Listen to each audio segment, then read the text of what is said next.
from a very chilly Beltway. I'm Hugh Hewitt. Thank you and welcome you to the Friday edition of the Hugh Hewitt Show. Always the week in review, and when we are lucky, John Ellis, founder and CEO and chief editor of News Items, joins me to kick off the week. And John, we got a lot to talk about, and a lot of it is pretty complicated. I want to start, though, by giving a plug to News Items. It's a perfect Christmas gift for news junkies. Do you find that some people find it's a perfect Christmas gift for news junkies? Well, it's a great gift because you can do it so quickly and, it's painless essentially. So you can give 10 gifts to news items in probably 5 minutes, and people like that part. And presumably the people who receive it like it as well. Well, the people who follow me on X know that pretty much every morning, the first couple of things I will post are the 2 or 3 items from news items that matter the most that day and sort of set me up. But I want to start today with what the president did yesterday with artificial intelligence and executive order. And John, when we were doing our back and forth to set up, I said, take your time on this. This is very complicated. It's also, I think, very important. What did he do? Well, he signed an executive order yesterday that the Times says aims to neuter state laws that limit the artificial intelligence industry, a win for tech companies that have lobbied against regulation of the booming technology, which is not, really the way we should think about this. The way to think about this is either one believes that we have to stay ahead on AI in order to prevent China from, quote, winning, or we can take our chances and say it doesn't matter who wins. So what Trump has done here is he's essentially voided any state regulation that might apply to AI because he believes that we have to stay ahead in AI in order to, quote, beat China. He gets paid to make big decisions. This is a big decision. There are a lot of people, not just Republicans, not just Democrats, a lot of people who think the tech community has too much power. And a lot of those people are in Trump's, quote, base, end quote. But he's made the determination that it's necessary for us to stay ahead in the AI race. We can't bog them down in endless regulation. So have at it. It's a difficult decision, and I think he made the right one. Now, yesterday, John, I wrote a column for Fox News arguing for the Congress to preempt state laws that are interfering with the permitting of natural gas pipelines, because every Right. state does permitting and it screws Right. up pipelines, and the Congress could do it if it wants to. I've never seen a preemption, and Congress does sometimes preempt. It hasn't done it in state insurance, for example, and so we have all these different insurance regulations all over the United States. Congress could preempt that if they want to. I've never seen preemption done by executive order, though. It's And I've been stopped. teaching con law for a long time. I don't know if it works. Have you got anyone telling you they think it works? I'm sorry, you froze on me there. Could you rephrase the Yeah. question? Has anyone told you that an executive order works to preempt state regulation? Because I've never seen it tried before. No one's told me that. I think what Trump has done, as he sometimes does, is he simply asserted it on the theory that it may be litigated, it may not be, but in the meantime, what he wants done will get done. In this case, if he phrases it or if he couches it as a national security issue, which I suspect he will, then I think the courts would rule favorably. And I'm sort of in favor of this if it works, if it's constitutional, because I'll take my favorite state, Ohio. I don't think they have the capacity in the Buckeye State to regulate AI. And I don't know what your favorite state is, but I know they don't have the capacity in California because they screw up everything that they touch. Are you glad that he did it, John? You follow AI pretty closely.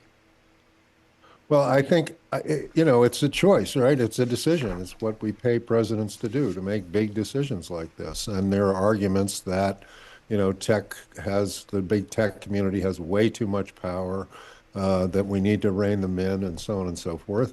The counter argument is if we don't let them get there first, then China will get there first. That has enormous implications for national security, for military, obviously for technology, life sciences. I mean, it goes on and on and on. And so if you believe that it's necessary and important for the U.S. to either stay ahead or at least run even with China, then you have to think that President Trump made the right decision. It's not, it's not cut and dry, but that's my that's my view. That's my leaning as well. But if we agree on that, do you also agree with me that I am perplexed by the decision to allow NVIDIA to sell the last generation of chips to China? I know it's not the Blackwell chip, it's not the next chip, it's the last chip.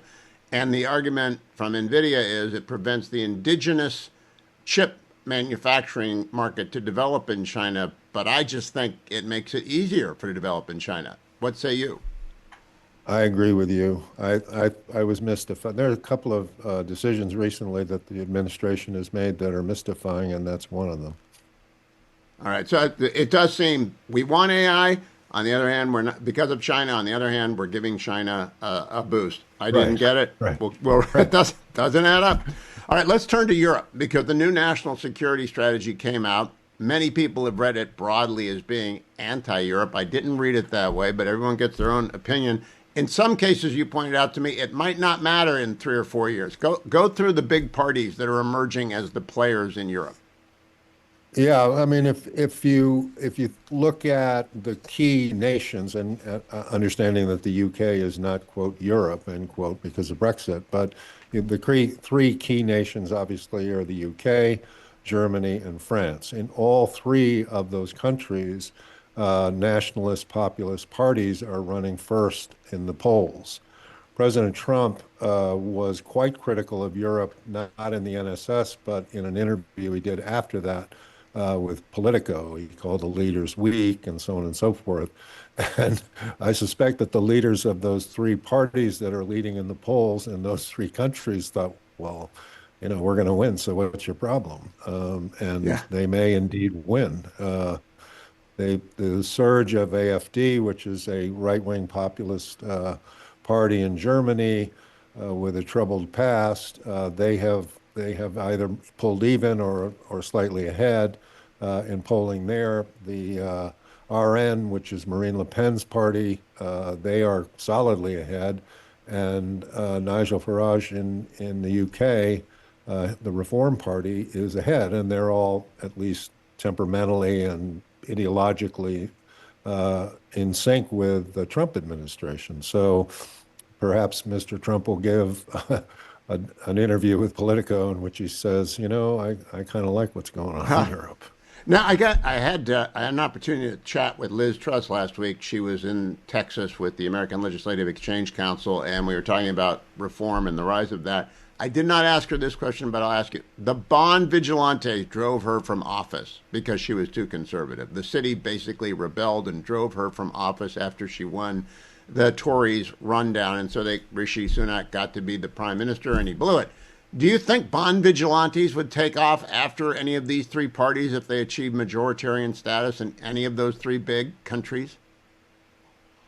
I don't know. I mean, I don't know because in the case of Germany and the case of France, there would have to be a coalition, right? Right. Because the RN wouldn't win outright in France, and the AfD obviously wouldn't win outright in Germany.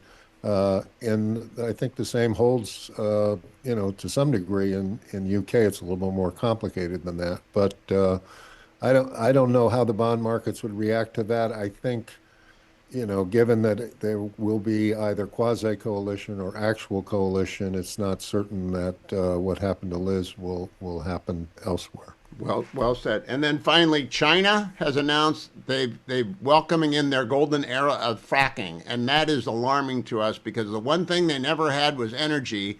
Do you think they've actually got it?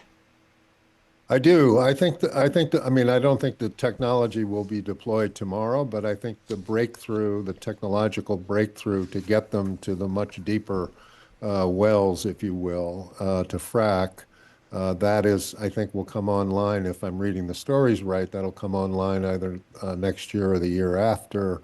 That would enable China to, the fracking revolution in the United States made us the world's largest oil producer. So in theory, and China has proven reserves, so in theory, China could become the same, the same revolution could take place in China that took place in the US. If that's the And then it case, become then the oil markets changed dramatically, and it does get back to the central question about China doing everything possible to make itself self-sufficient. If China is self-sufficient, how do you trade with China if they don't need anything? And that is going to be the question of the millennium, I think. John Ellis of News Items, thank you so much. We'll talk to you again next week.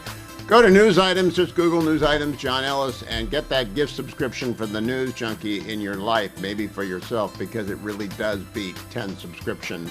That is Francis Albert Sinatra, who would be 110 were he alive today, December 12th, his old Blue Eyes birthday. No better person to have on than Eli Lake, who is, of course, the host of a Breaking History podcast, the most recent one of which was dedicated, and I guess rededicated to, why all our favorite Christmas music was written by Jews. Eli, welcome. I first want to clear up, I want everyone to know, you are not in favor of Stalin. I thought that was the funniest line of comment. Would you tell people about that? Because it was the funniest episode of the commentary podcast. We were talking about this wonderful thing in the house, the house where I live, which is, I still love the sentiment of it. It's a special that Frank Sinatra did in the 1940s that was about, was the idea that there's of Americanism, that, it doesn't matter where your family came from, we're all Americans, and bigotry isn't cool. This is the younger Frank. And John Podhoretz pointed out that the guy who wrote that was a Stalinist. And I had to say, well, I don't like Stalin. John not only pointed it out, he was basically going to throw you off the set if he could physically have removed you. Like you I don't know if John you know that the house where I live. No, it's great, and the film is great. It's kind of one of the things I love about America. But we disagree. Friends disagree from time to time. Yeah. So I want to know the name of the movie, The House. I have not heard of it. So tell me about the movie. Well, it's not a movie. It's a short film that was sort of done. It was like the equivalent in the 1940s of a PSA against bigotry, and it's Sinatra, kind of is this celebrity, and he kind of happens upon some kids. There were like ethnic epithets, and he explains it, and then he sings this song about how America is for everyone. That's the idea. Well, all I know is that Sinatra, when I was in high school choir and I wasn't very good, the choir director, who was very good, said, "This man has the most perfect pitch ever. Just listen to him." Now, let's get to the most recent breaking history. Why did the Jews write all our Christmas? I've saved it for tomorrow for my long run on the assumption that it gets above freezing in the Beltway. What am I going to hear about? Give us the preview of the breaking history from Free Press. Well, okay, so this episode we did it last year, but we're re-upping it because I think it's so perfect for this seasonal year. It looks at the kind of American songbook. And in the American songbook, you have what I would consider to be sort of the great American classics. I distinguish this from Handel and Bach, which is very, I think, religiously inspired music. But the American Christmas music is about a feeling. It's about the holiday, kind of the feeling, and a lot of this was written. Let It Snow, that you were playing earlier, White Christmas is the kind of classic by Irving Berlin, by this great generation of Jewish immigrants who also helped write the American Songbook. And I just think it's one of these things it's a testament to the wonders of America. Because, first of all, the history of Christmas is fascinating, as I'm sure you know. Yes. In Europe, it meant something very different. The kind of Anglo-Dutch tradition, it was almost the Christmas of the 1700s or the 1600s was an opportunity for class rebellion. It was dangerous. Christmas at times in Europe was, usually coincided with anti-Semitic riots and pogroms, depending on, the area, which is a sad thing. In America, Christmas is this wonderful kind of thing that you can be religious, you can be a Christian, you can be non-religious. It welcomes you. I love the music. And when I was researching it, I thought to myself, this tells us something really wonderful about America, which is that it becomes a home for Jews escaping oppression in Europe, and they get to contribute to the American Christmas tradition that we know today. So I can't wait to listen to this. Yeah. I think this is going to be so much fun. I want one tiny spoiler. Alan Bergman. I once went with the Fetching Mrs. Hewitt to listen to Alan and his wife do a show. They were quite advanced in age, but mostly they talked about their lives and how they would make music in Hollywood. It was fabulous. And so I said, "Would you come to the studio?" And he came to the studio, and we spent a couple hours talking about writing songs.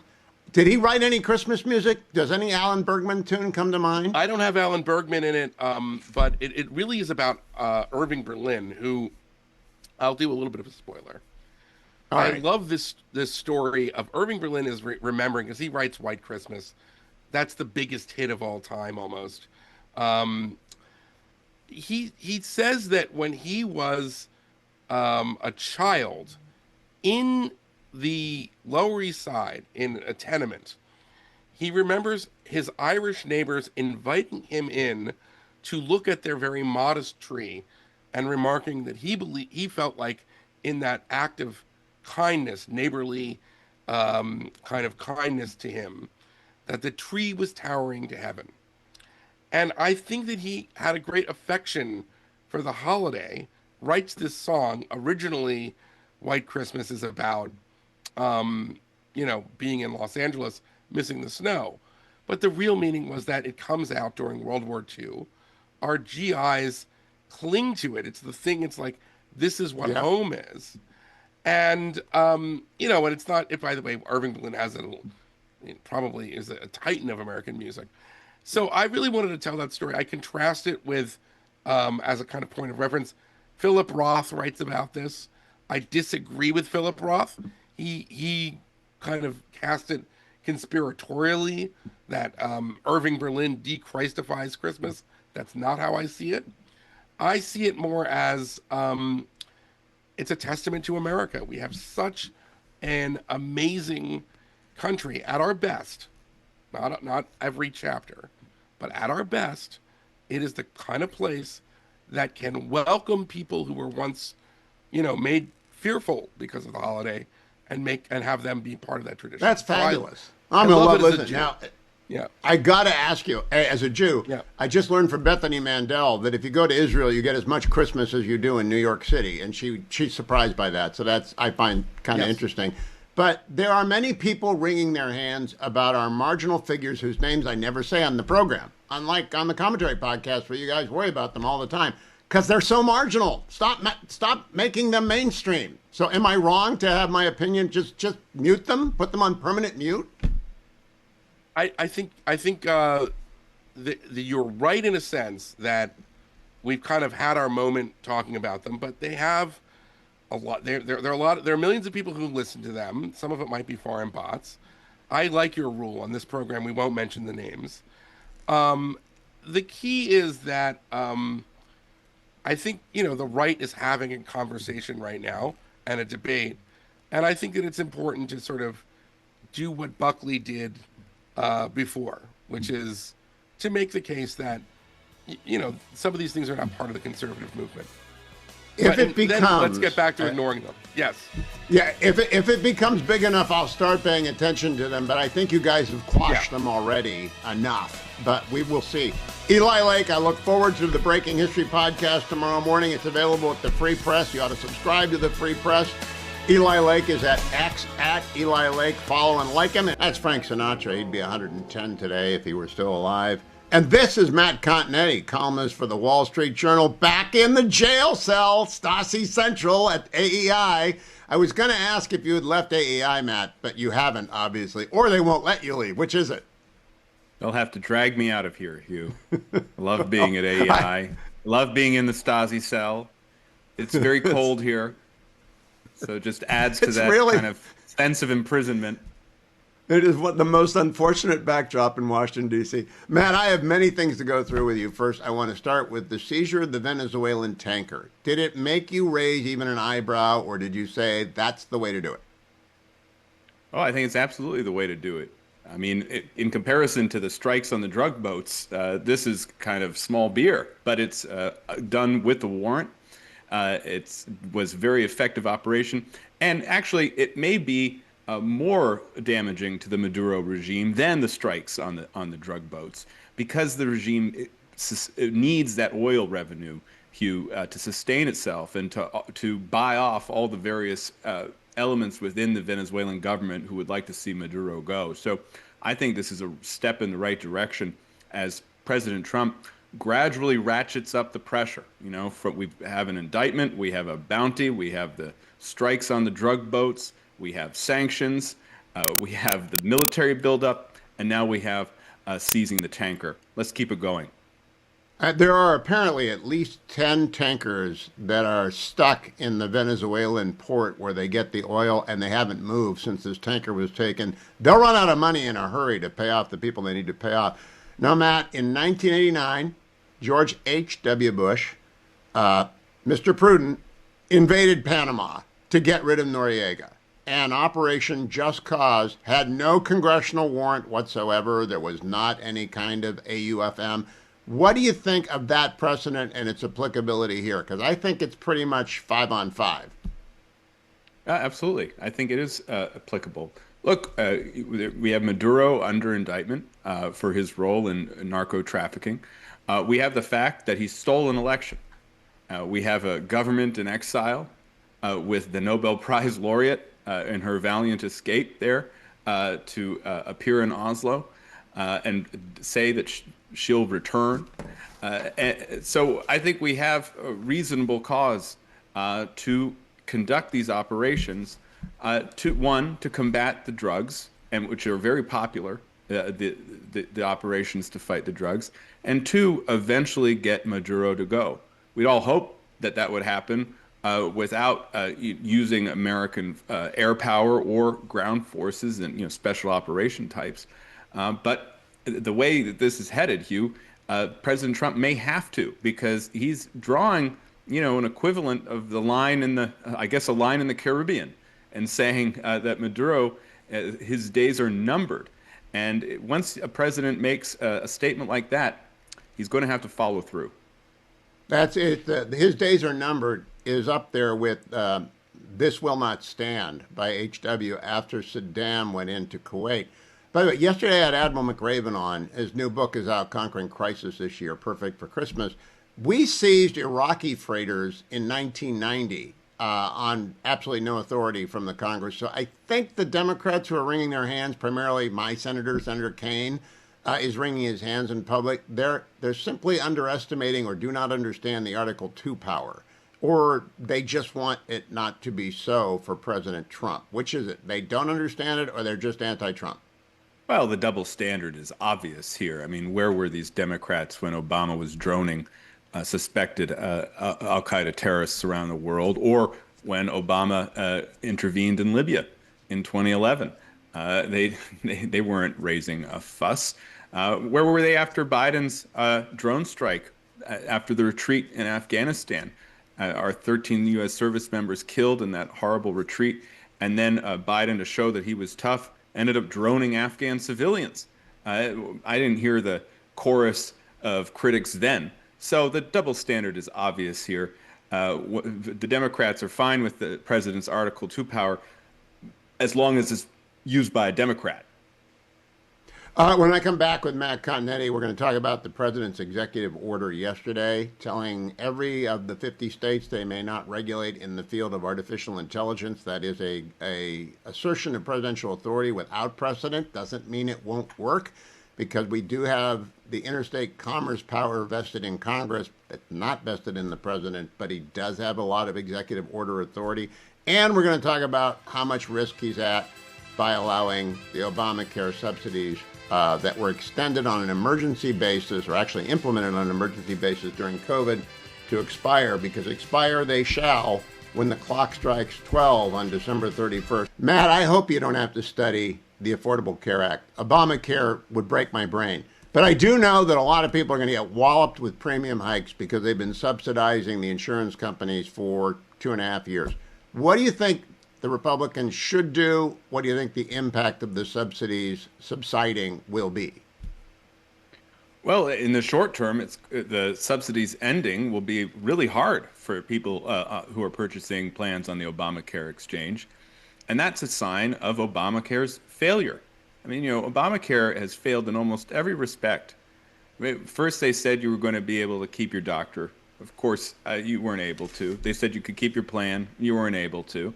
Then they said premiums wouldn't rise. Well, of course they've increased. And this temporary measure that the Democrats got through during the pandemic and then extended after the pandemic was over was simply making all the problems worse by sending the money to the insurers and not to the consumers who are actually buying these plans on the exchange. So there will be short-term harm to these people who buy Obamacare on the exchange. You have to remember that's a pretty small percent of the overall American population, but it will hurt. The question then is, how do we make healthcare in general more affordable? And there, I think the president and Senator Cassidy are on the right track by saying, look, let's start giving money directly to consumers, directly to patients, so that they can have more of a role in figuring out what services they need and more skin in the game to make sure that they get the best price. But I also think there's some other things that the Republicans can do, Hugh. One is really advocate for price transparency.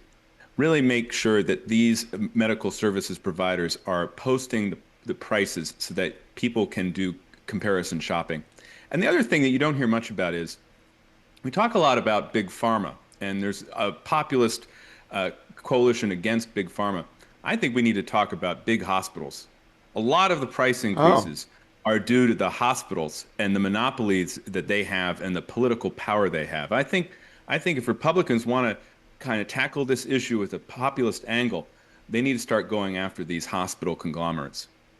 Matt, is it worth the risk? The Republicans technically could do another reconciliation.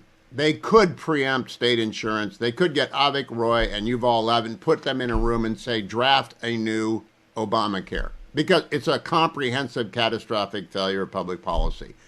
But it would use up a lot of political capital. A lot of people would be in on the game. Should President Trump swing for the fences on that? Well, President Trump's outlined what he would like. Healthcare is a very tricky issue for Republicans. They're never comfortable about it, and they're all over the place on what to do about healthcare, how to make it more affordable. I was a little bit surprised and disappointed to see 4 Republican senators vote for the Democrats' healthcare plan, which was a straight-up extension of these subsidies for Obamacare. That's not the way to do it. You want to have more competition, because competition is the only way to lower prices in the long run. But Senator Sullivan and Collins are up for re-election, Matt. We got to come back for break. Yeah. That was 2 out of 4 of them. The catastrophic failure of Obamacare and how the GOP is kind of frozen, doesn't know what to do. Matt, I don't know that that's going to change, but the Cassidy-Crapo bill didn't do much. And the magic wand of HSAs, they never seem to me to be dealing in anything other than theoretical people putting away theoretical money in budgets for future health care that the average American, I just don't think it's going to work. I don't think we have any ideas. I think we're out of ideas on the Republican side. Well, look, Hugh, the House conference has about 10 bills that they're debating and may have a vote on next week. So I don't know if we were out of ideas. I think that we can't agree on a single idea as conservatives and as Republicans. And that puts us at a disadvantage to the liberals and Democrats, who have one idea, and that is more government involvement in healthcare eventually toward a single-payer system. I think that if healthcare debate, you never want to be the party that's taking away things from people.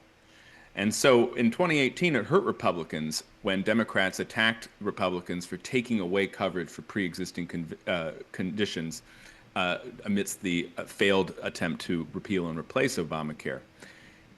Here, it's going to be more difficult for the Democrats to make that charge. They'll want to say that Republicans took away the Obamacare subsidies, but again, that's not the entirety of the population. And Republicans, as long as they have some alternative that they say that they could vote on and campaign on and can talk about, I think this will net neutral in the overall debate. What will determine the election is not Obamacare. it's the economy, and that should be the Republicans' priority. Now, I want to go back in time almost 20 years. President Obama elected in 2008. Now that the Iranian nuclear program has been destroyed by President Trump and our B-2s, now that Obamacare has comprehensively failed, did President Obama achieve anything other than the electoral success, which is a milestone for America, electing an African-American president? That's a big deal. But did he actually get anything done in the accomplishment column? No, Obama's legacy is in tatters. I mean, you talked about the Iran nuclear deal. That's completely moot now with Operation Midnight Hammer. Healthcare, of course, Obamacare still exists, but it's this clunky machine that doesn't seem to work. No one's really satisfied with, and of course, did not fulfill all of its promises. Even the idea that everyone would have health insurance.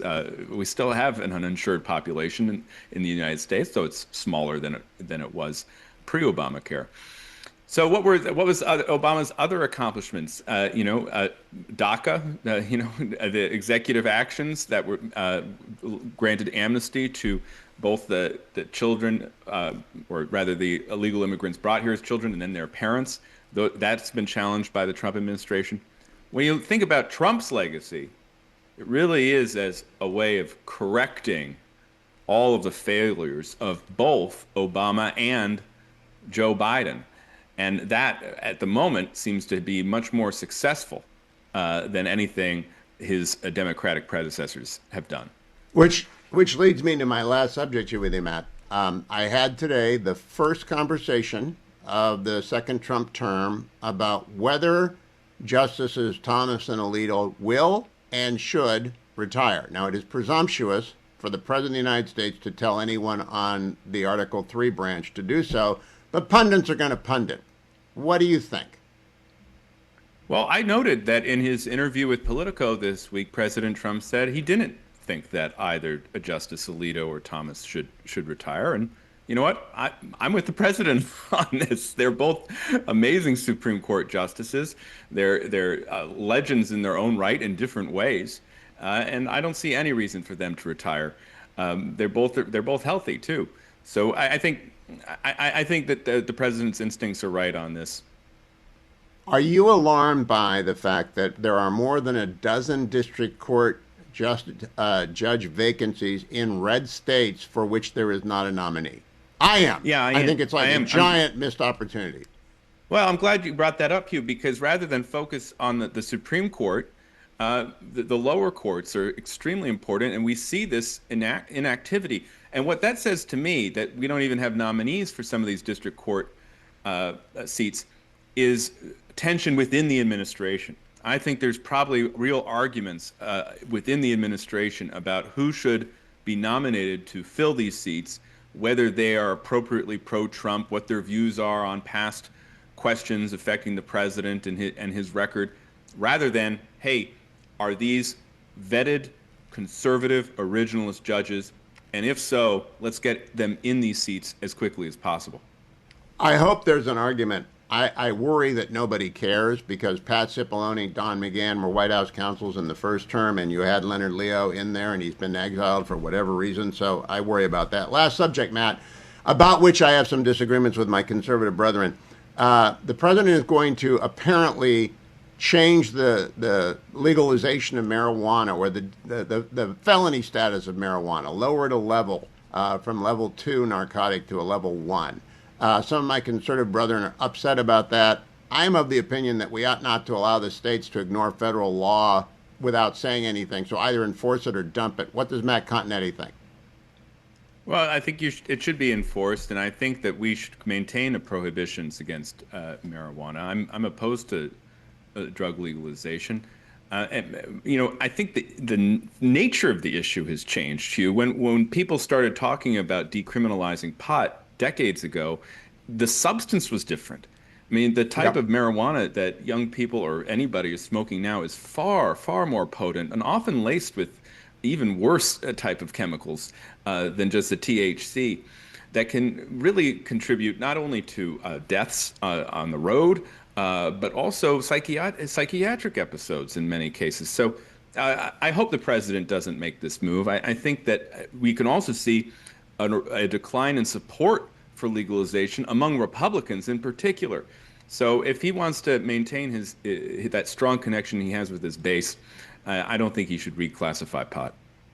You've been reading Alex Berenson, too. Tell your children about the rise of schizophrenia among heavy pot users because it's just so much more potent than it was 50 years ago. Matt Continetti, thank you for joining me. Follow him on X at Continetti. Read him in the Wall Street Journal. Find him in a Stasi cell near you. Oh, Blue Eyes would have been 110 today, December 12th, the birthday of Frank Sinatra. Welcome back. I'm Hugh Hewitt. I want to thank all of you who are continuing to send in contributions to Angel Tree.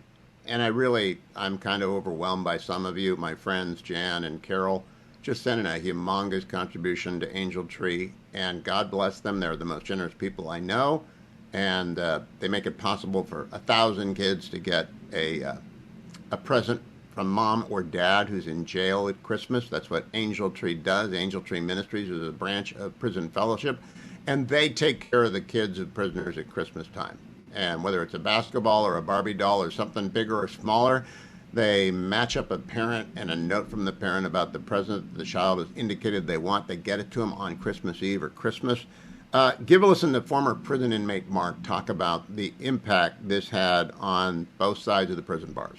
And I remember at one point towards the end of my prison, me getting out and then some of my family members saying, we've been praying for you and we're glad that you're home. Never give up on somebody that's behind a prison wall. And I believe that if we pour love into those children, if they have an opportunity, they are going to be pillars of our community.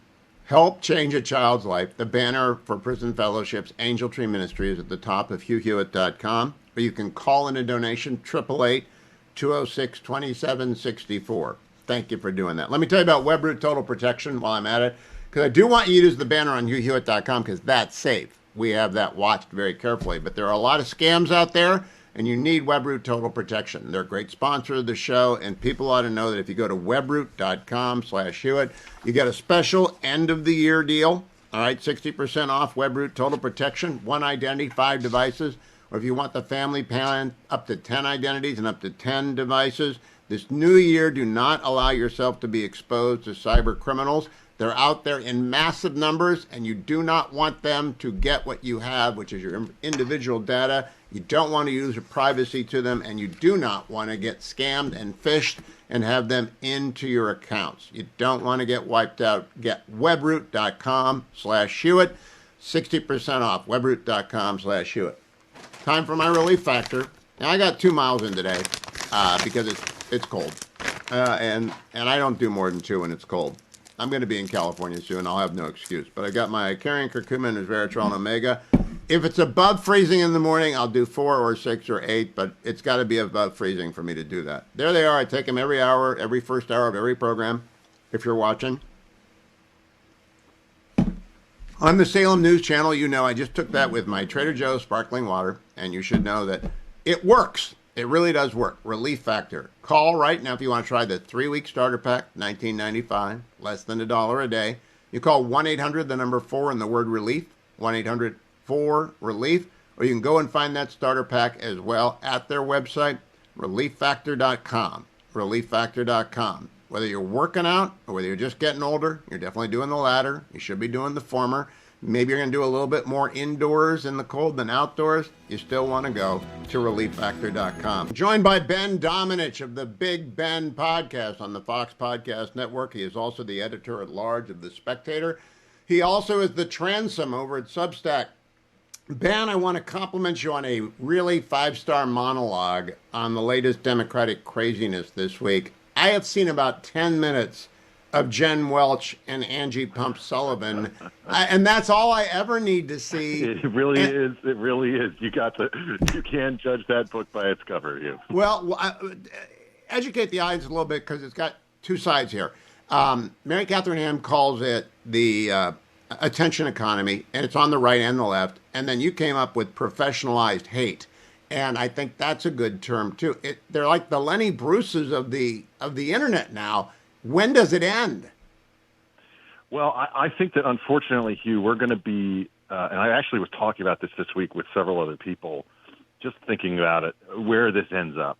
And I don't think that it's going to end anytime soon. I think that's because the economy that Mary Catherine refers to is so rewarding these people who engage in this professionalized hate to such a degree that it's only going to incentivize more and more people to lean into it. When you hear Gavin Newsom going on, major podcasts and just dropping F-bombs right and left, that's what he's trying to appeal to. And keep in mind, he's just like a lizard creature who, only is advancing himself. But he doesn't have any actual beliefs from my perspective. But it's in his interest at this moment to not play the kind of moderate guy that he pretended to be for about 10 seconds when he was, talking to Charlie Kirk on his podcast and said, that trans sports agenda was a mistake and that kind of thing. So I think that as long as this is being rewarded by the marketplace, you're only going to see more of it, particularly when it comes to political candidates. And that's where it's really disturbing. When you have the political candidates start to emulate these people who are in the radicalized sphere, who basically have followers all over the place online, that's really a dangerous thing because it means that they are getting affirmation and that it only pushes the Overton window of how much they're going to continue to do. At what point, though, does it wear out? There's a little bit of shock value, like the old shock jocks. Back when I first got into radio in 1990, there were shock jocks everywhere, and they were guys, and mostly guys, with very little expertise, often very little education, and their job was to shock the audience. And they did that in a variety of ways. They're all gone. They're all gone. And so, because they can't attract commercials. So how long can the Jen Welch phenomenon last? It's the same show. It's the same insult comet puppet. Well, I think that it can last as long as those advertisers are willing to pay to advertise there. And in this nature of the economy right now, when it comes to so many products that advertise on podcasts, right, left, et cetera, is they're sustained by ideologically affiliated companies or companies that want to seem as if they are ideologically affiliated. And that really is, I think, something that is going to extend this much further than the shock jocks who don't have that kind of reason to continue to receive that type of support. All right, now I want to turn to Jasmine Crockett, because Jasmine Crockett is the next obvious step that comes out of the professionalized hate economy. She's actually pretty smart. People don't know that. She used to be pretty smart. Do you think it pays off to be she's better. She's extremely well educated, and right. Not just by the standards of America, by the standards of the Congress. She's probably right. one of the, on paper, it looks like smartest members, and that's something that should shock people, because what you have here is a very smart member who is playing this very aggressively dumb game because they understand that that's the way to appeal to their voting base, and in particular when it comes to her race in Texas, to gin up money, to gin up a massive network of support. She understands that this race is one that she is not likely to win, but it's one that she's going to be able to use to build up her fundraising base and become a more powerful figure within the Democratic coalition and the Democratic Party. And that's what the interest is now, not legislation, not advancing through Congress, not being rewarded by the system, but instead to make content and profit from it. Are we watching the AOC Jasmine Crockett primary already take off? Are they really running against each other in 28? Okay, Hugh. Now you're in my territory. that is something I have been quietly suggesting in green rooms now, going back about 6 months, that we were going to see an inevitable clash here.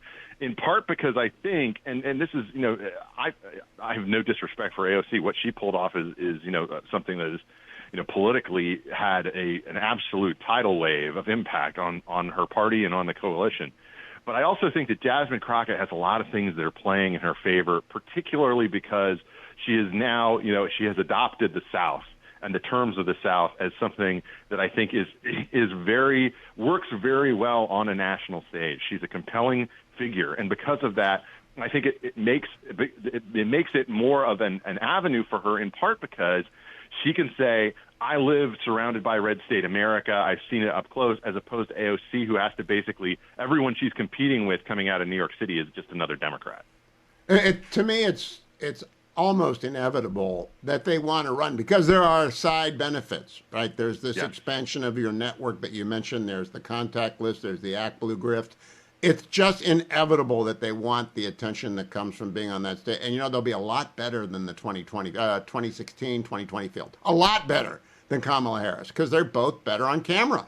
Yes, and here's the other thing. If you believe, as many of us do, that Kamala Harris was kind of the last gasp of a multi-generation Democrat establishment that had cleared the path for the nominee over and over again, including, by the way, of course, for Joe Biden, and that they, basically compelled her to be the candidate at that juncture. They've never been more rebuffed by the Democratic base, which is so disgusted with the campaign that she ran and everything that came out of that. They, had their hopes up, but believed so much was squandered. And now this is the moment for if you're a critic of that Democrat establishment. And you can position yourself as such to make this kind of run, especially, by the way, I mentioned Newsom before. Can you imagine the three of them on stage together? Can you imagine he'll be Gavin sliced Newsom up like possibly being the most compelling? Not at all. I mean, no. Jinsu knife time. Jinsu knife, chop, chop, chop, chop, Gavin, goodbye. All right, let me switch to the topic about which I have a conflict of interest. Not Schadenfreude, although I'm an Ohio State fan. I went to the University of Michigan Law School, and so I do actually love the university, and this is terrible for the university. So I'm not going to have an opinion on it on the air, but what do they do, Ben? It's a nightmare. Look, I think that the thing that's really awful about this is I think that the initial reports of this story made it look like something that was just embarrassing. And then it became something that was sad, and then it became something that was dark. Sordid. Sordid. It's just absolutely horrible and sordid. And I don't know where they go from here, particularly because there were so many openings this offseason that the good coaches got hired. They all have already moved, and the transfer window's about to open. You're going to have this, situation that they're going to be dealing with, I think. And this is, by the way, why I reject some of the conspiracy theories that this was something that was well known or that apparently, there was more than rumors going around.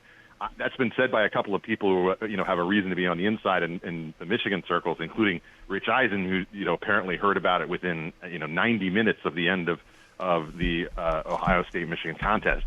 This is the sort of thing that can set a program back in a significant way, and I hate to see it because as with you, I like to see competition on the field, and I hate to see this kind of things that are the human tragedy that is going on here seems immense. And so, do you wait just on the sports side? Do you wait? Yeah. Hey, they need a new athletic director, but do you wait until after the playoffs and then take a big pile of money and go to Kurt Signetti at Indiana and say, you can't sustain this here?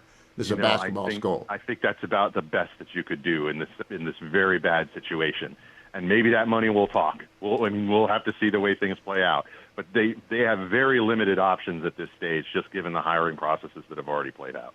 They're talking to Tommy Rees, who's the offensive coordinator of the Browns, if I believe my Cleveland sports, and he was the Alabama OC for Nick Saban. He's a very smart guy, but he's never been a head coach before. Don't you have to have been a head coach to run a program, blue blood program? I feel like you have to be to run a program as where you're going to get the kind of slings and arrows and expectations that you have with a Michigan. And I mean, maybe things are dire enough that they would do something like that. But I don't think that at this point with this program, you're going to tempt one of these other big names that is kind of on the shelf to come off. I think you're going to have to get someone who believes that they can be more competitive there, and maybe that does set them up to just put a pile of money in front of somebody. But it's late. The hour is late for something like that headed into the next season. Stand by, America, during the break. You're going to have to listen to the podcast. I'm going to get the update on the pipe bomber because the only person I know who's actually covered the story well is Ben and Miranda Devine. I've not covered it at all because it's so early. The conspiracy nuts are out there in legion, but I trust Ben and Miranda, and they talked about it on the Big Ben podcast with Ben Domenech, and I'm setting you up to go and listen to the Big Ben podcast because he and Miranda Devine did a deep dive into the pipe bomb guy. Ben, Miranda let fly very quickly with, he was on the phone taking instructions from someone. As a theory. She didn't say that was what was happening. Yeah. Do you buy into that? I mean, it had not even occurred to me at all. I just think he's a crazy guy. But do you think that is possible? I think so. I've heard that from a couple of people. I think it could be something that is possible as a rumor. I do not personally believe it. I think that this guy seems too just in terms of his behavior, and we know this from the testimony of multiple, people who know him and have known him in this neighborhood for a long time, and it's enough of a sometimes when these things happen, you get one or two people, and you always get the grandmother saying you wouldn't hurt a fly. And then you actually get, in this case, a pretty significant weight of people saying, yeah, this is a very weird autistic guy. He sort of sticks to himself, does this thing in terms of walking his dog all the time, is on his phone, and that's pretty much it. The thing that I think that behavior signifies, though, is that this guy did not seem to be trying to hide his tracks. He didn't seem to be trying to hide anything. And in this case, I think that you could ascribe that to either a conspiratorial view where they're taking instructions from someone or something along those lines, or you could take that this is just a very weird person who had no fear about being caught and was, just checking his phone about looking at a map of an area he was perhaps unfamiliar with, And in the context of this, I actually think the real indictment is, where did all this data come from that we had apparently? The corrupted data. The allegedly corrupted data. I didn't know any of this till I listened to your podcast, by the way, because I have not read one story about this. and that to me is like, that's the real indictment here. It's like, this is, as I said, this is the area that everyone is looking at. International spies are looking at this. We know that. Everybody, including the U.S. government, pays a lot of attention to things that happen on Capitol Hill. That's the way, by the way, that they were able to track down so many of the January 6th protesters and some of them rioters who had gone afoul of the law and were able to have so much evidence to throw at them in court. But this is also a situation where, how do you miss this guy? Because it seems like this is something that should have been caught much earlier, and ultimately it may just end up being a story of absolute incompetence in terms of the FBI and in terms of their behavior in this case. I'm putting my money on the guy who got the file or the gal who got the file pretty far down the ladder, not doing the work. I always will go with incompetence over conspiracy, but I'm glad you and Miranda touched on it. I wanted to bring it up. Everyone go get the Big Ben podcast on the Fox Podcast Network. Read them in The Spectator. Get the Transom, and Merry Christmas, Ben Domenech. Talk to you next week. Merry Christmas to you, Hugh. Frank Sinatra, all Christmas music today, because Old Blue Eyes would be 110 today, were he still with us. One of our sponsors, Conservatives for Lower Health Care Costs, has a website, pharmawindfall.com. Now, President Trump has been brawling with the drug companies repeatedly and winning. And the drug companies are going to do what the big drug companies always do. And Matt Continetti and I talked about this a little bit in the first hour today. The conservative base does not like Big Pharma, and that's because Big Pharma sold out to Obamacare. They actually pushed Obamacare over the goal line back in 2010. I remember it. You remember it. Everybody remembers it. Then they got, because they needed to get, because President Trump had to have Operation Warp Speed. We needed an answer to COVID. And they got a bunch of money. And that was good. That was necessary. Now, however, healthcare is back on the table up at the Congress, and they're talking about it this way and that way. And I just guarantee you, Big Pharma's lobbyists are there. They're parachuting in. They're all over the building. Your part is to go to pharmawindfall.com and join Conservatives for Lower Health Care Costs in saying to the President and to the Congress, whatever you do, put the consumers first, not Big Pharma. They've got a lot of money in the bank. They've done very, very well. Just the other day, they got another big new fat drug came out, and they'll make more money off of that. Another one of the big pharma companies, I'll just leave it unnamed, but they don't need a handout. They don't need another subsidy. pharmawindfall.com. Second thing I want to cover with you, another sponsor of this show, Americans for Free Markets. What a surprise. Sponsor of the Hugh Hewitt Show. We've been talking about free markets for 30 years here. For freemarkets.org, 35 if you include my non-Salem years. Big free market guy, usually the markets will fix everything. The answer to high prices is high prices. That's because it brings in additional supply and prices come down if you don't flood the market with a lot of fake money. But Americans for Free Markets is actually about banking. For freemarkets.org. For freemarkets.org. President Trump, and he's aligned with the banks on this, do not want financial regulators, and they come in a variety of different shapes and sizes with a bunch of ABC regulatory names.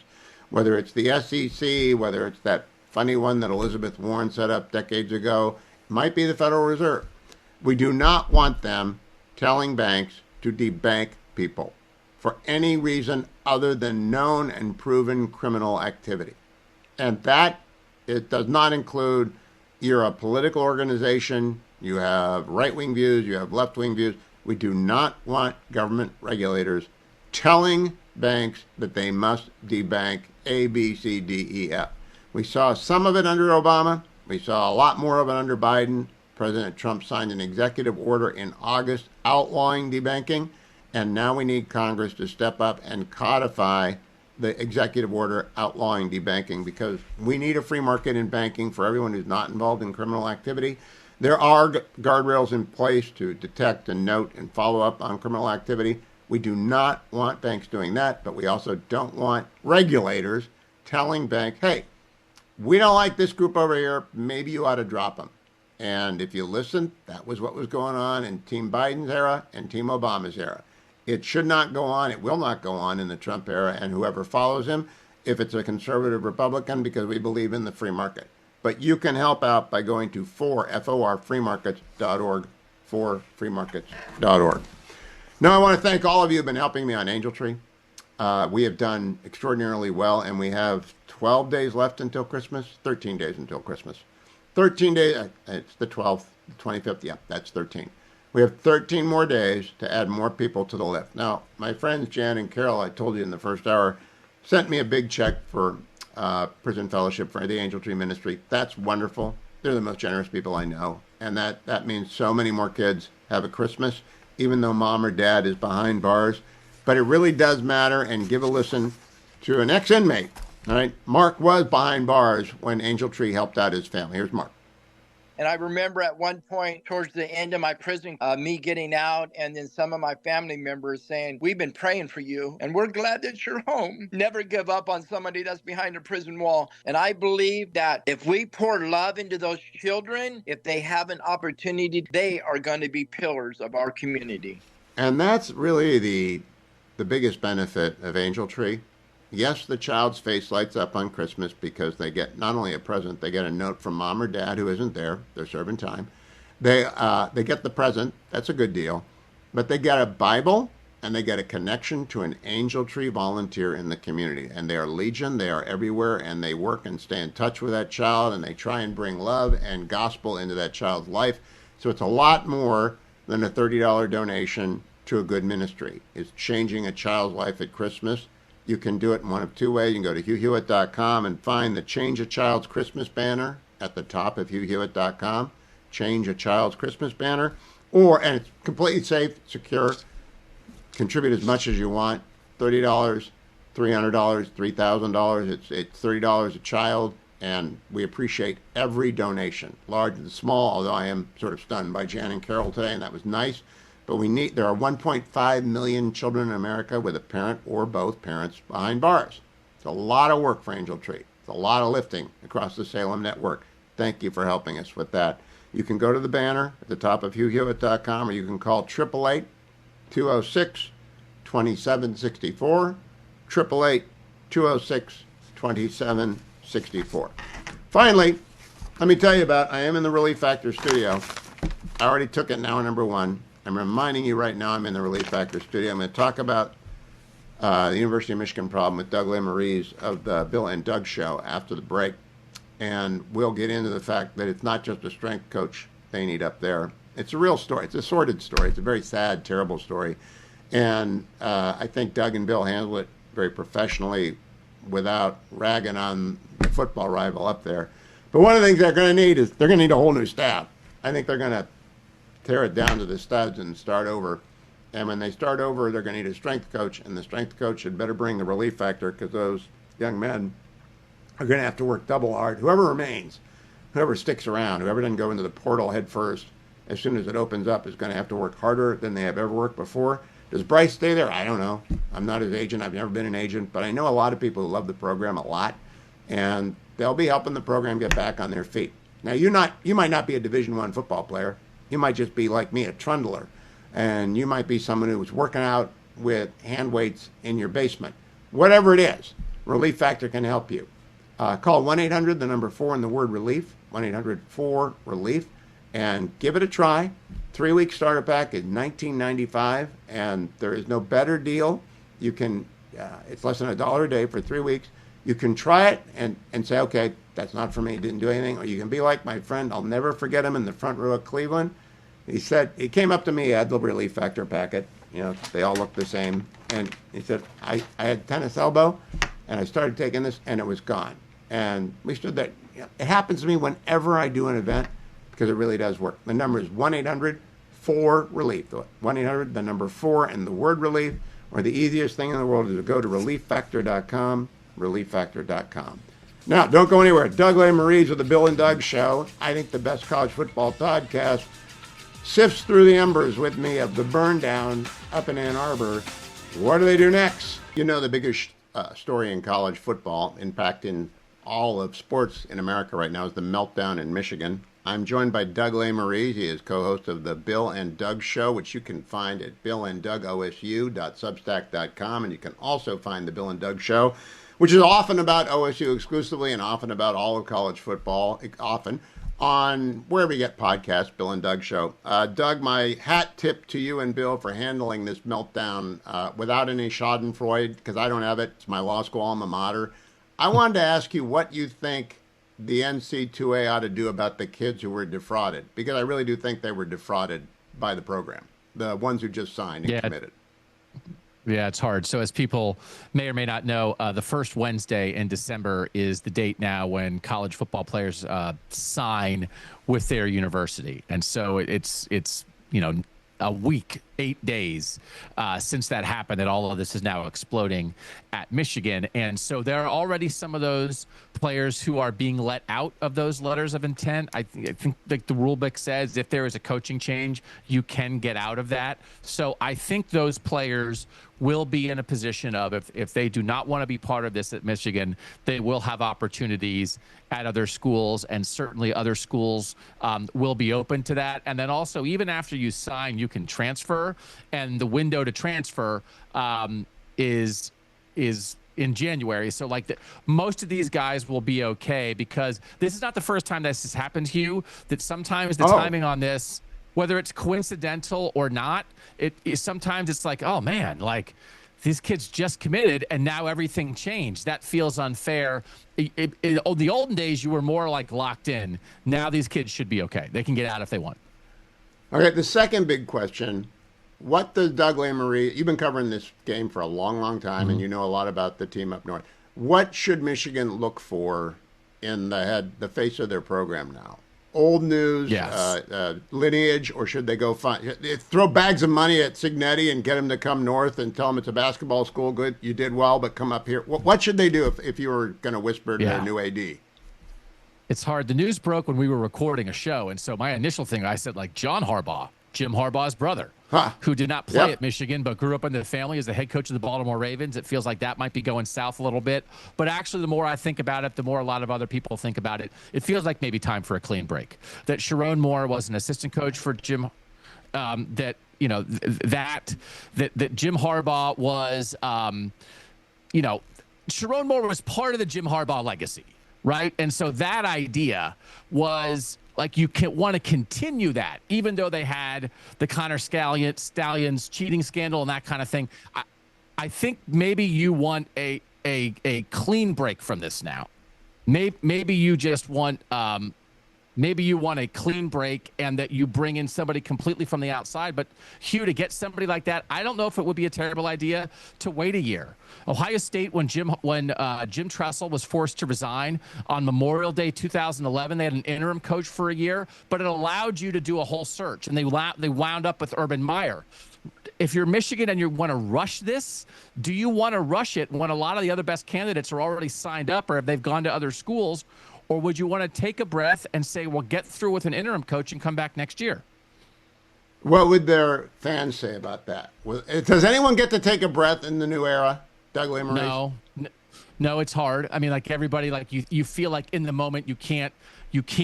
It's a 10-year hire, Hugh. It's a 15-year hire. You think about what Urban Meyer did for Ohio State. They got through that 1 year. It was difficult, but the end result was you take that every time. But nobody wants to listen to that. Everybody's panicked about, well, what if you lose these players? What if you do this? They have very talented players right now that they might lose. But also with the transfer portal, you can add talented players very quickly.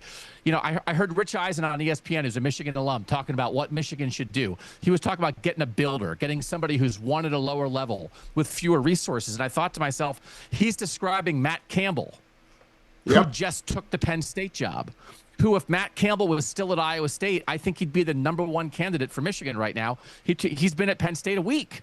So you already lost out on that. So now you're in a scramble mode, but you should be making a 10-year hire. This is the future of Michigan football. This is a line in the sand for Michigan football. And I just wouldn't be desperate. If you feel like your choice is a desperate choice, maybe the time is to make no choice. I know that might be unrealistic, Hugh, with the way things work these days, but I'd rather wait than rush. All right, that's another good word I want to emphasize as well. On yesterday's Doug and Bill show, special podcast, they emphasized we really don't know these people. Something my friend Dennis Prager once said when Tiger Woods' life blew up.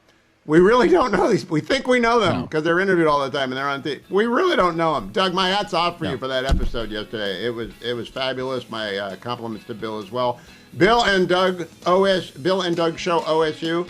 Did I get it right? Bill and Doug OSU.substack.com. Bill and Doug OSU.substack.com, or just go find the Bill and Doug Show at anywhere you find podcasts. All our Christmas music is Frank Sinatra Day because he was 110 today. He was born on this date 110 years ago. And thanks to Scott Hall of the Hillsdale College Development Team for reminding me of old Blue Eye's birthday. Scott, thank you very much. Joined now by Chairman Bruce Westerman, Congressman from Arkansas, but he is the chairman of the House Natural Resources Committee, where I used to go to beg in vain when I was a lawyer working for a living to get permit reform on the Endangered Species Act. Never got it. Chairman, welcome. Are you getting close to doing something on permitting reform? Well, Hugh, hopefully your efforts weren't all in vain, and after years and years, we're getting much closer to getting permitting reform on the National Environmental Policy Act. Well, tell me about that, because any bit of NEPA reform is wonderful news for the country's economy. That's what I did when I lawyered. I'm retired now. I did NEPA, I did CEQA, ESA, 404 permit. I know it all, but I just despaired of Congress ever fixing it. Well, we've got big problems right now, but they're not problems that are too big to be solved. We can't build things here in our country like we used to, and we desperately need to build. We need to mine. We need to refine. We need to provide for the energy that's increasing on a yearly basis at rates that we've not seen in the past. And one of the big obstacles to that is the National Environmental Policy Act, or NEPA, and the morass that it's causing because of an average of 4.5 years to get through the NEPA process. That's on average. If you're trying to develop a mine, then the National Mining Association tells us that from the time you discover a deposit to you start producing it in the United States, you're looking at 29 years. We're dependent on China. They mine 70% of the world's rare earths and critical minerals. They process 90% of them. That creates a national security issue for us, as well as an economic security issue. When you look across the energy sector, we need more electricity, we need more natural gas, and all of these projects get bogged down in the permitting process, as well as public infrastructure. So it takes forever to build a road and a bridge. The last runway at the Atlanta airport took 11 years to build. It actually only took 18 months, but it took 9.5 years to get the permit. There's this example after example of how we're tying our hands behind our back and trying to compete on the world stage. And if we get good permitting reform, along with the tax policy that we have in place, I think it could be a really bright future for investments and economic growth. Chairman, I wrote a column for Fox News yesterday about pipelines across the state of New York to bring natural gas from Pennsylvania, where it is abundant, up to New England, where it is needed. They're paying through the nose to heat their homes, but New York won't give them permits. And so I really hope NEPA is the first step of many. But let me ask, is anyone going to help you out from the other side? Because Democrats have got to want these jobs to happen too. You got any bipartisan support on this? We do. You mentioned Maine. Jared Golden, a Democrat from Maine, is a co-sponsor on the bill. He's on the Natural Resources Committee. And we've actually got 7 Democrat co-sponsors and 7 Republican co-sponsors. For this bill to get signed into law, it has to have 60 votes in the Senate, which means it has to be bipartisan. But we're taking an approach where we're going project neutral, no bias towards one form of energy or another. And we want to be able to just create a fair process. Like the Supreme Court said in the 7 counties decision in Utah, they unanimously said NEPA is a procedural statute. It can't dictate outcomes. So we want to create a process that's quick, that has timelines on it, and that can't be abused the way it's been abused so much to stop projects. Well, Chairman Westerman, if you get that out of the House, I will spend at least a segment a month and maybe 2 trying to persuade our friends in the Senate on both sides, because there's some Democrats who know this. But do you think you'll get a vote on it in the House before Christmas? Yeah, we're planning to vote on it next week. We've already passed it out of committee with bipartisan support and looking forward to having it on the floor next week. And I feel very confident we're going to get it over to the Senate. My goal was to have it to the Senate before the end of the year, and that was before the shutdown. And even with the shutdown taking place, I think we're going to meet that objective. Well, that is a Merry Christmas present to everyone who's sane about protecting the environment and at the same time making sure we can build things in the United States again. Chairman Bruce Westerman of Arkansas, thank you for joining me. Good luck next week and rounding up all the votes and keeping them in town long enough to push it over to the Senate, and I'll start pushing there as well. Thank you, Mr. Chairman. Hey, everyone, I want to give you a Christmas present as well. I want to save you some money right now. ConsumerCellular.com/you. ConsumerCellular.com/you. What will that do for you? And it depends on how much data you use, but you're going to save money. If you're over 50, you can get 2 lines of unlimited data for $60 a month. That's $30 a line. You buy 2 lines, and you can do that in about 20 minutes. It takes 20 minutes to switch. The phone number is 1-800-411-4454, 1-800-411-4454, or just go to consumercellular.com/Hugh. But make sure you use my code, Hugh, H-U-G-H, because you get your second month free after you switch if you remember to use Hugh when you call 1-800-411-4454. Now, all of their customer service is based in the United States. I think this is a good reason to at least give them a call. Now, give them a call. There's a one-touch button. You hit one button, then you'll be connected to a real live person talking to you from the United States of America. And they will walk you through the process. You don't have to make the switch if you don't want to. I do recommend you get your phone bill out first so you find out how much data you're buying. You're probably buying an unlimited plan because you're cautious about how much data you're using. You probably don't need an unlimited data plan, but don't take my word for it. Get your phone bill out, get your cellular bill out, and find out how much data are you using. Then sit down and call 1-800-411-4454 or go to consumercellular.com/Hugh and begin to do compare and contrast. But my best advice, you get that bill and then you call them and you say, okay, I'm Joe Bag of Donuts and I'm in Ohio and I am paying X dollars and I use 7 something gig. You don't even have to understand the bill. They'll walk you through it. They're smart people and they're here in the United States. So give it a shot. Don't waste money. You're spending money. It's Christmas. Everyone's spending money. That's great. Have a great Christmas time. Buy the presents you want, but save yourself some money for next year on your cell bill. ConsumerCellular.com/Hugh. ConsumerCellular.com/Hugh. And remember, Hugh is the code for the second month for free. Joined by the poet laureate of the Hugh Hewitt Show, Tarzana Joe. If he's a Mets fan, he's crying, but I think he's actually a Yankees fan. Hello, Joe. Hello, Hugh. Nothing better than ending the week with a poem and a nice gingerbread cookie, don't you think? Oh, the best. The best. They've gone missing in my house. I don't know what happened to them. An empty box. That's sad. That's sad. Well, I have the daddy cookie right there. Okay, this is one of those poems that you may not know where it's starting, but when we get there, I think you'll like it. All right. All right. I went to school in London back when I was a youth. It seems a century ago, if you must know the truth. Then coming home for Christmas, a journey I should like, I got myself to Heathrow, and the workers went on strike. In 2 days at the airport, they soon ran out of food. We slept on floors and countertops, and you can guess the mood. I got through that experience with nary a complaint, remembering my namesake and why he was a saint. This is the week they traveled, for Caesar had decreed a census should be taken and the counting must proceed. It was no summer progress, the way the story's told. The winding roads were dangerous, the way was dark and cold. And when they got to Bethlehem, they couldn't find a bed, for they couldn't make reservations, and they couldn't call ahead. But oh, what glory greeted them soon after their arrival, the promise and the essence of salvation and survival. So when the hand of shadows and the winds of doubt are blowing, fearing that we'll never get from here to where we're going, remember all our travelers, and what we're celebrating is our guide and our protector, the one we are awaiting. That's On the Road Again for Advent by Tarzana Joe.